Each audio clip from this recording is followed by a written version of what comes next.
আপনাদের যারা আওয়ামী লীগ করেছেন, যারা আমাদেরকে অত্যাচার করেছেন, আপনারা তো জানেন কি করেছেন। নিজের ডায়েরি নিজে লেখেন কি কি অন্যায় করেছেন। যদি আপনি অন্যায়কারী হয়ে থাকেন, আপনি তওবা করেন। তওবার দরজা তো খোলা আছে, আপনি তওবা করেন। আস্তাগফিরুল্লাহ রাব্বি মিন কুল্লি যামবিন ওয়া আতুবু ইলাইহি লা হাওলা ওয়ালা কুওয়াতা ইল্লা বিল্লাহ। আমার নেত্রী বলেছেন, আমরা একটা বৈষম্যহীন বাংলাদেশ চাই। মুক্তিযুদ্ধের চেতনা কি ছিল? বৈষম্যহীন বাংলাদেশ, ছোটদের বড়দের সকলের, কুমার চাষি মজদুর সকলের এই বাংলাদেশ, হিন্দু বৃদ্ধ খ্রিস্টান সকলের এই বাংলাদেশ, সেই বাংলাদেশ আমরা চাই। অতএব আমার নেতা তারেক রহমান কি বলেছেন, এই এশিয়ার মধ্যে বাপ প্রধান প্রেসিডেন্ট, মা প্রধানমন্ত্রী, ওকে কি, সেই নেতাকে কি করেছে আপনারা জানেন। কোথায় কোথায় কি মন্দ করতে, আমি সেগুলি আর উচ্চারণ করতে চাই না।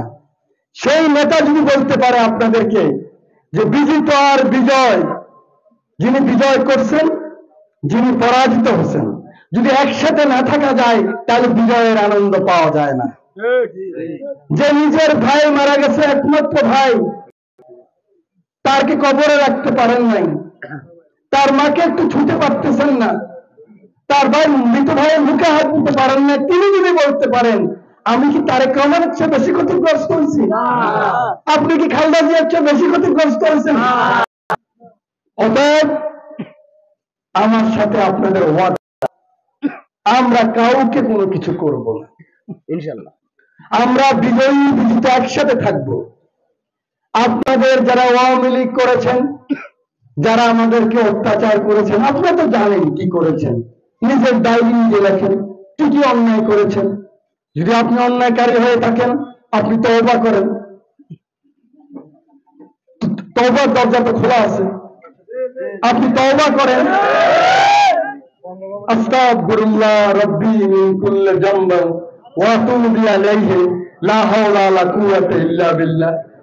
আর আমরা প্রতিজ্ঞা করব, আমরা কোনো প্রতিশোধ নেব না, আমরা দখল করব না, আমরা কারোর প্রতি অত্যাচার করব না।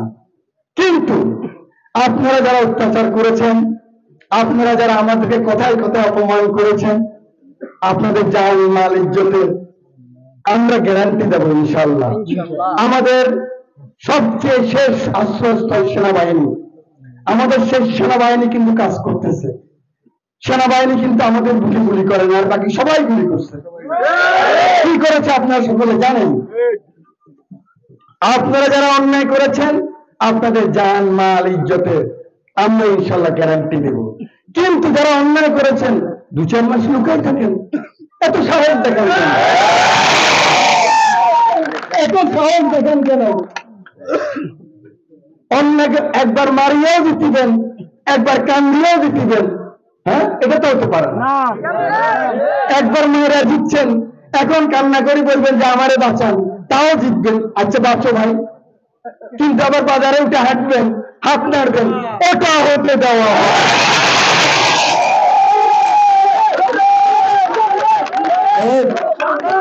এটা বড় পরিষ্কার। আন্তর্জাতিক আদালত হচ্ছে, অ্যামনেস্টি ইন্টারন্যাশনাল হচ্ছে। আপনাদের যাদের প্রতি অন্যায় করছে, আগামী দেখবেন